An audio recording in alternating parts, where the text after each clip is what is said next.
Good morning, everybody, and welcome back to Wishwell Farms. Today we're going to be packing box trucks for farmers markets. Tomorrow is May 25th, Memorial Weekend. Our first big day at farmers markets around Columbus, Ohio, and we're hoping for a huge day of sales because I'm broke. We had a pretty decent pick today. Good size, good color, nice looking tomatoes. The crew is currently out picking grape tomatoes. And as soon as they finish that up, they'll get to packing all these and getting them in the tomato cooler. Speaking of the tomato cooler, let me show you what we're going to be rolling out today and packing.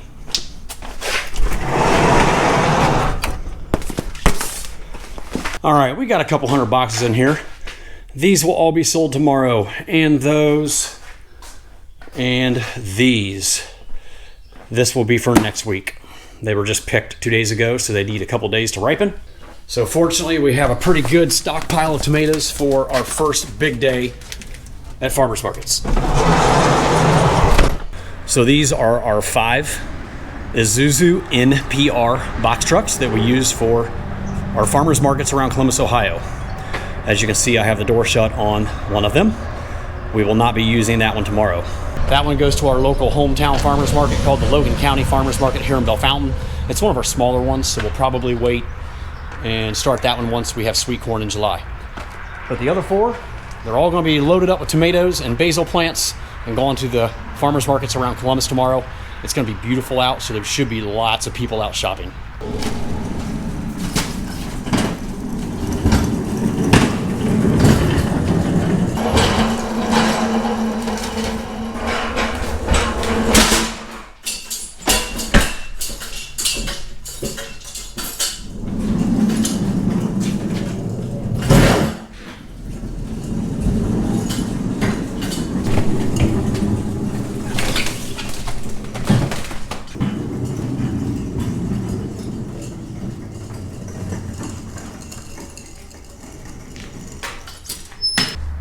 All right, have 4 skids brought out of the cooler. Still got one more down there that I might need to take from because this is probably not going to quite be enough. That's probably only enough for 2 markets. We got our credit card machines ready to go. Got to give every truck some extra price cards. Here's our credit card paper. So these are the spreadsheets that we're going to use for loading our trucks.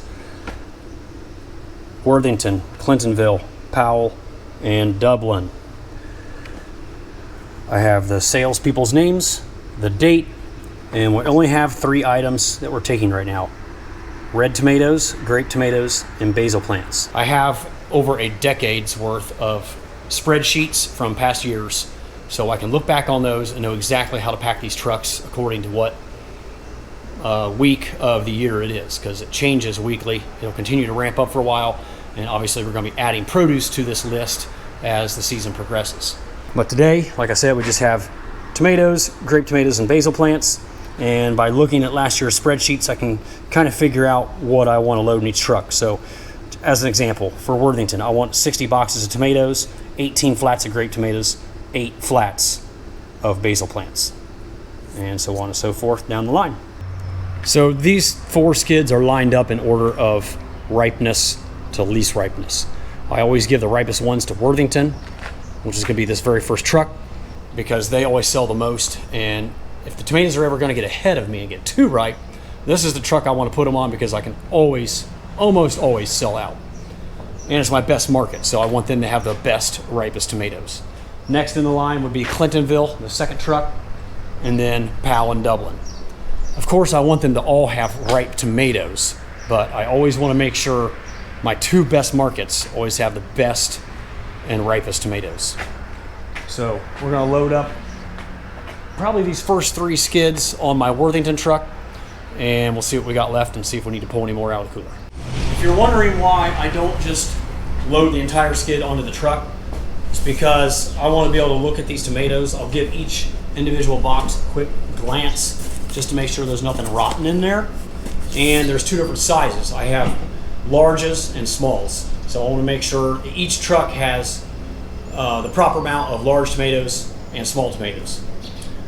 Because there's a chance that one skid could just be an entire skid of smalls and mediums and no larges. Or the other way around, it could just be all larges. So I want to kind of hand select off these skids for each truck to make sure they have exactly what they need.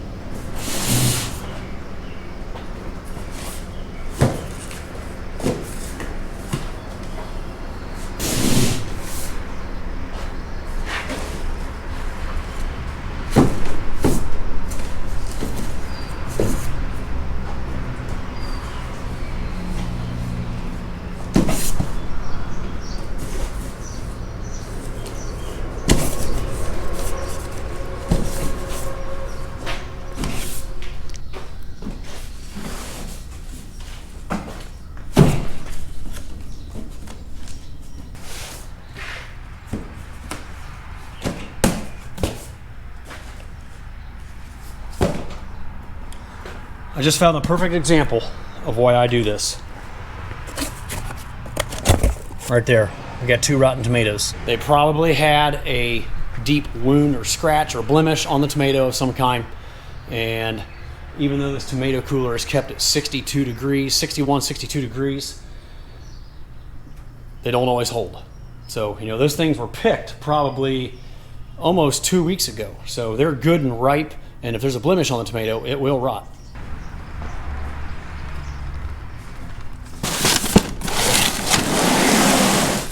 "20 flats of grape tomatoes.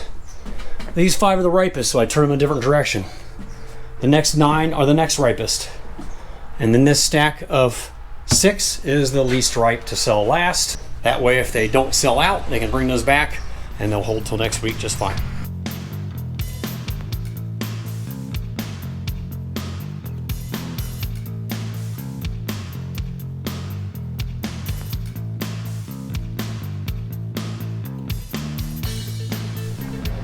All right, we got all of our tomato boxes distributed throughout the box trucks on the lift gates, ready to load into the trucks. We got 72 boxes for Worthington. I already loaded the grapes back there, 20 flats of grapes. Clintonville is getting 27 boxes of tomatoes and 8 flats of grapes. Powell is getting 20 boxes of tomatoes, 4 flats of grapes. And Dublin, 20 boxes of tomatoes and 4 flats of grapes. I'll get that all in the truck before lunch, and then I'm not going to load the basil until later on this evening, because I'll have to water it again, and they kind of fall down when they get watered. So once they dry off, right before dark, we'll throw the basil in the back of the truck.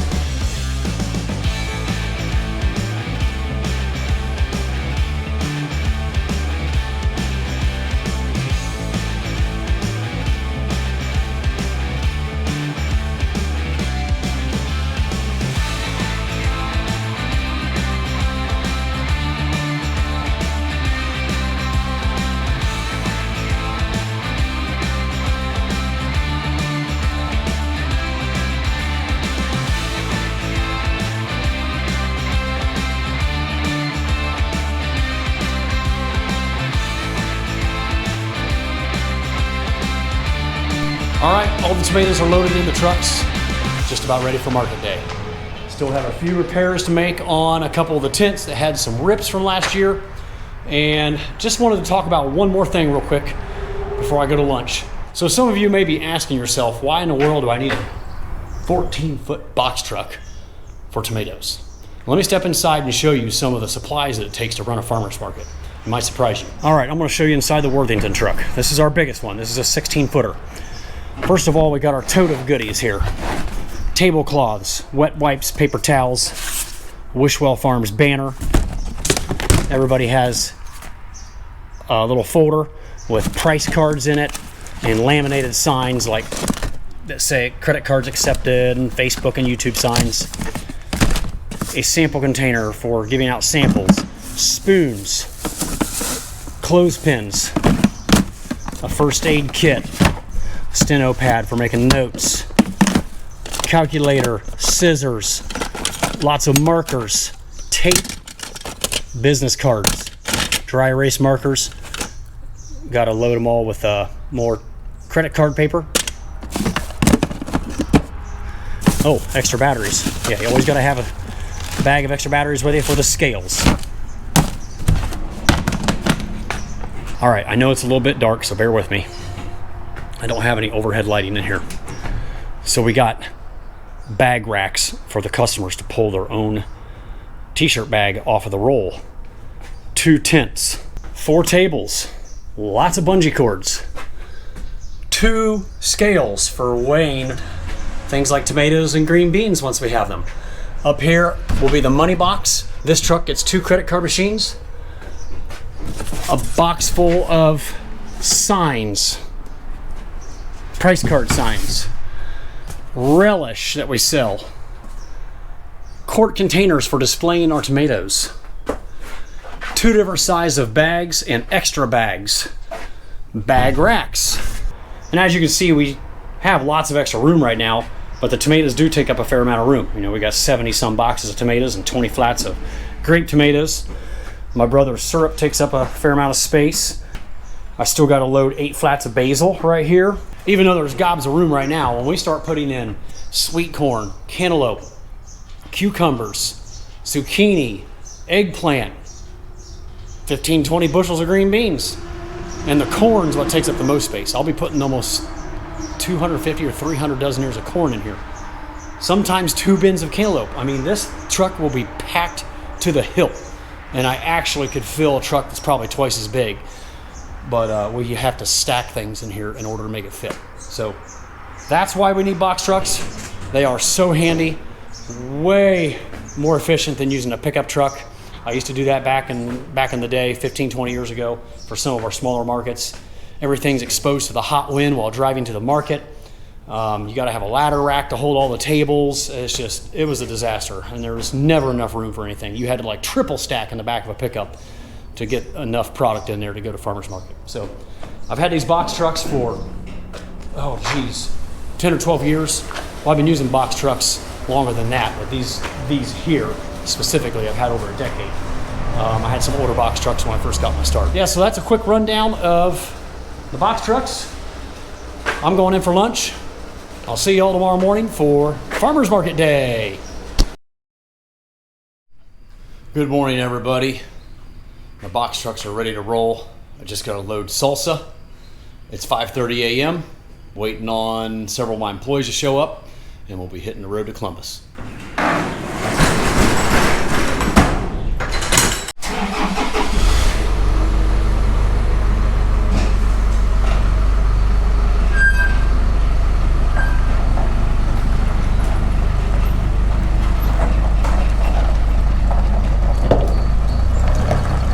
All right, one of 4 trucks heading out to Columbus.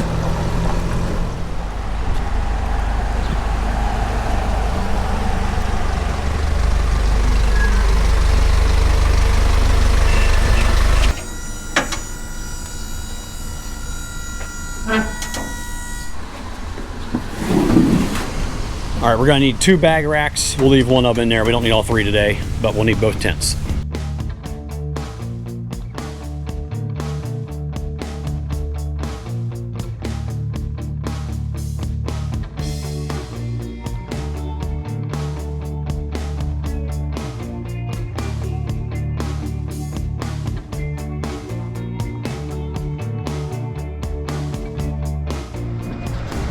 All right, we got our tents and tables up, so the main infrastructure is good to go. Finally figured out how to place everything.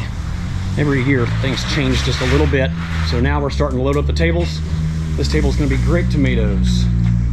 We'll have my brother's maple syrup here in our checkout area. And then we'll have more big tomatoes over here and some more grape tomatoes over here.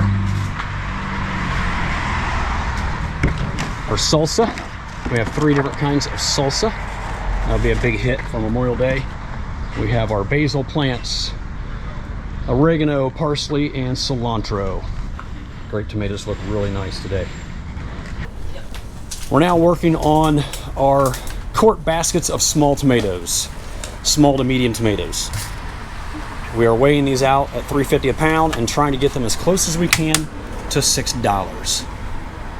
So you can see it's at $5.43 right now, so we need 1 more small tomato. $6.16, that's close enough. Definitely don't go any higher than that.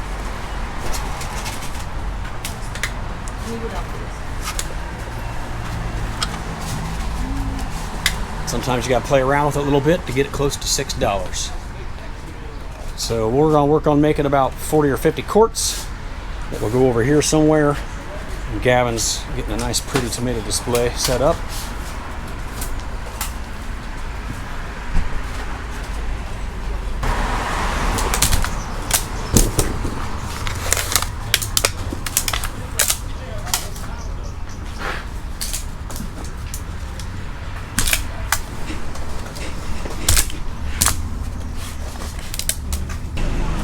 All right, we're getting close to being set up. We're getting ready to put all of our price card signs up. We got our relish display set up, hot and mild relish. The Wishwa Farm sign. And Nate just showed up. We got a lot of good helpers getting trained today. As soon as we finish here, we're heading down to Clintonville to check on that market before heading off to Powell. All right, we're officially set up and ready for business. We have a great crew over here, highly trained and ready for thousands of customers. The salsa is amazing. So we got our large tomatoes, our cosmetically challenged tomatoes, small tomatoes in quart baskets, lots of different flavors and styles and sizes of maple syrup. A picture to show everybody inside our greenhouse to prove that we grow our own tomatoes.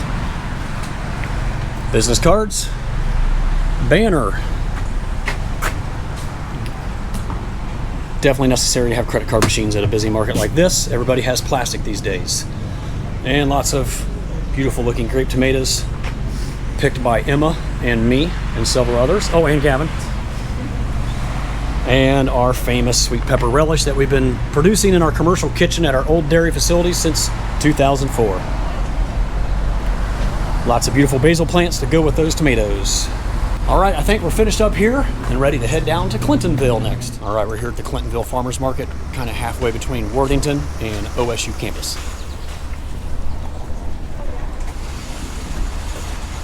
Let's see how they set this stand up here. Make sure it meets my approval. All right, they're still in the process of getting everything set up. They got a good half hour, 35 minutes before market starts, but basically just the same deal as Worthington, just on a lot smaller scale. They still got to hang our banner and get maple syrup out, set up the salsa display. We're here in an AutoZone parking lot. This is where most of the bigger trucks set up at.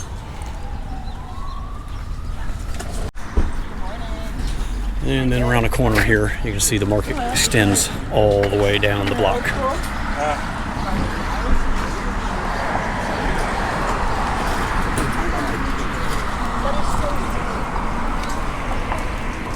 And they close off this little road for us. This is a really good market. Not near as good as Worthington, but probably our second best market.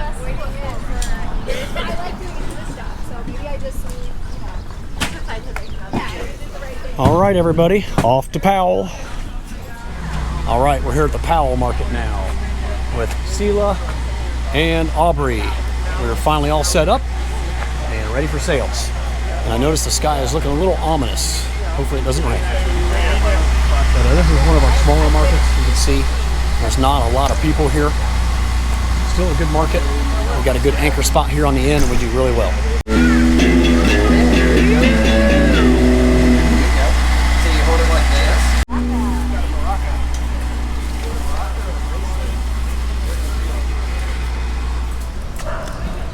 All right, we're here at the Dublin market. This is in the Bridge Park area, and it is crowded. Market has officially started. Here's a line about 50 people deep trying to get pickles from the pickle guy. And here's our stand right here behind this box truck. Let's go check it out.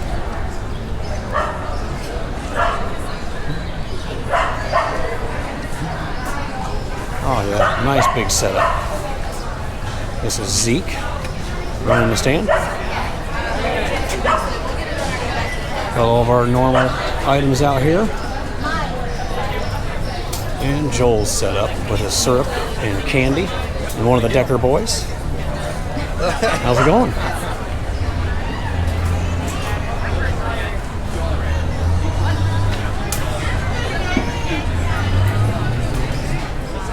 just changed the section. Everything's crunched instead of shooting. So this tends to improve if you got braces. Yeah, you're still gonna get your cavities, but it won't break your teeth. Yeah, it won't break your teeth.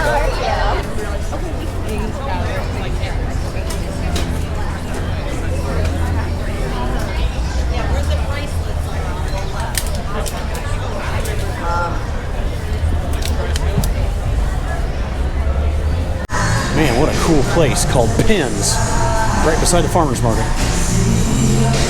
Oh my goodness, this place is huge.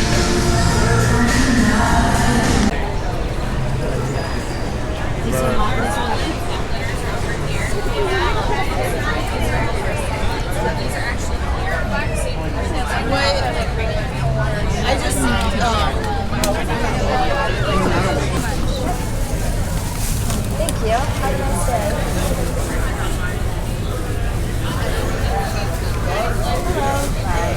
Are these have on it? Would you like your receipt? No, it's okay. Thank you. Yep, thank you. Can I have a small? Just one today. That'll be $263. 260.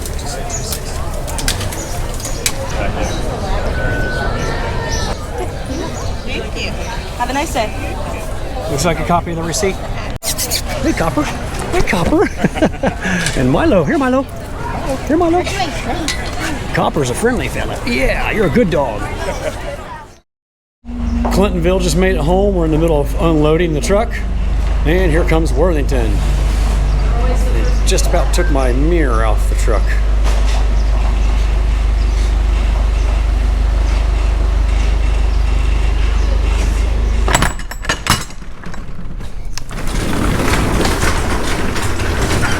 I see a lot of empty boxes.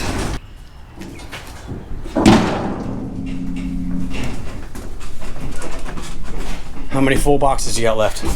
None. Wow, you sold out all 72? 2 green tomatoes left. Holy cow. That's a pretty good day. It's not a record day at Worthington, but it's a record day for this early in the season.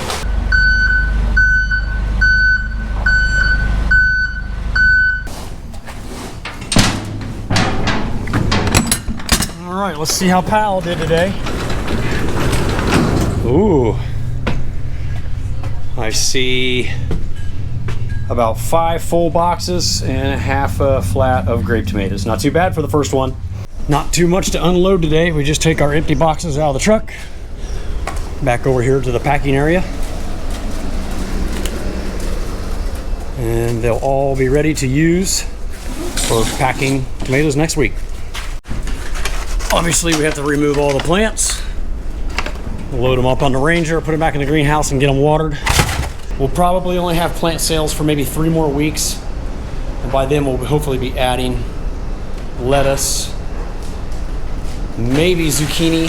Cucumbers will probably be a month. But once we start adding those items to the trucks, the plants become an afterthought. By then, the plants are getting big and unmanageable. I get tired of watering them, so we'll either reduce the price on them for the last few markets to get rid of them or throw them out. Leftover tomatoes from the markets go on this pallet and back into the cooler. And an important thing to do after we return is filling out the clipboard. This is the Worthington clipboard, and Gavin's just filling out how many boxes of tomatoes, basil, and grape tomatoes he brought back. Having accurate records is a big deal because it helps me plan what to pack next week and next year.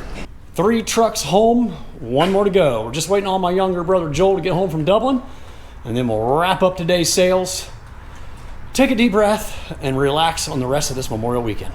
And there he is, look out!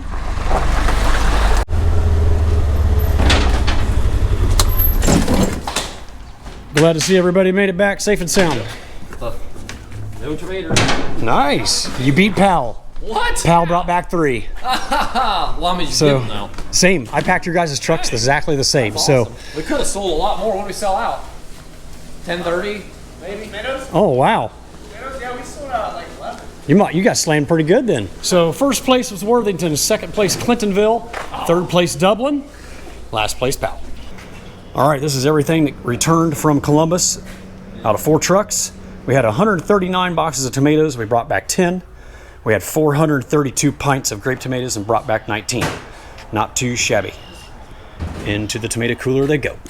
So after everybody returns home, Joel comes in here and does inventory on all his different kinds of syrup. And then that's his big payday. There we go. Your big payday today too. Oh yeah. And Lord knows I needed it. All right, all the plants are back in the greenhouse. I just got to get them watered. Feels really good when the farmer's market day is over and the box trucks are emptied and all the employees are gone for the day. I can finally take a deep breath and relax a little bit. And there's one other thing I wanted to share about how rewarding it is selling food to people at farmers markets. Knowing that I grew all of this and that people want to buy it and will pay me to bring it to farmers markets to sell to them. Seeing empty trucks coming home and knowing that I fed hundreds and hundreds of people around Columbus today is very rewarding. Not to mention, it's nice to have some cash in the pocket. And I'll be upfront with you. If I didn't bring at least $9,000 home in gross sales today from the farmers markets, I'll be pretty disappointed. And once we get all 7 locations up and running with more products like sweet corn and melons and all those other goodies, it better be double that. But what people don't understand about farming, at least for the most part, is that it takes a lot of money to be outlaid or borrowed up front before the season begins to be able to operate the farm. Like seeds, fertilizers, chemicals, boxes, bags, a dozen other supplies that I can't even think of right now. Not to mention all the labor to help run the operation even before there's a crop to sell. So all this money has to come from somewhere. And I have to borrow over $100,000 just to start my farming season off. So even though it might seem like I'm rolling in cash right now at the farmers markets, that's not necessarily the case. I'm going to be paying all this borrowed money back till sometime in August. So it's important that I always explain this to my employees so they realize that I'm not making money hands over fist. And I hope that often would deter somebody from wanting to steal from me, thinking that I have too much money on my hands, if you know what I mean. So yeah, there might be a lot of cash flowing right now, but it's definitely not all profits. Alrighty folks, that's a wrap on our first big farmers market sales day of 2024. I'm so glad this day's over and I can sigh a breath of relief and enjoy the rest of this Memorial weekend. I hope you guys enjoyed your Memorial weekend as well. Stay tuned for next week. We'll be firing up our mobile market trailer in Marysville, Ohio, and I'll take you along for the ride. As always, thank you so much for watching. I really appreciate it, and I will see you all again real soon down the farm.